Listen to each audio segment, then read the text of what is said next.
So over here you can see that I got two sentences and there are incorrect words right here. So there is sentence right here which is incorrectly spelled and the word computer right here.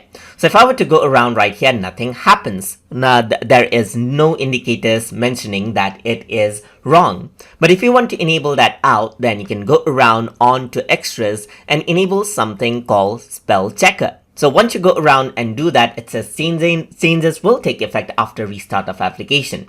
So I'm just going to go around over here, close the application and restart it out right here. So I'm going to go around and open out existing diagram right here that I have saved out. So this is it. And now once I do that, nothing seems to have changed right now. But if I were to double click, now you can see that the incorrect spellings right here gets underlined. That is because the spell checker is now on.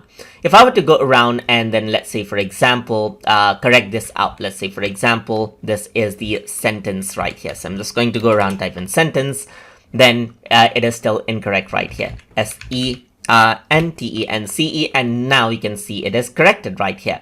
So similarly you can see that if I were to correct this, then it'll just go away. And that is how you can also go around and enable out the spell checker so that incorrect spellings can be highlighted over here inside of diagrams.net. So I hope you guys learned something as always. And as always, please like, comment, share, and subscribe.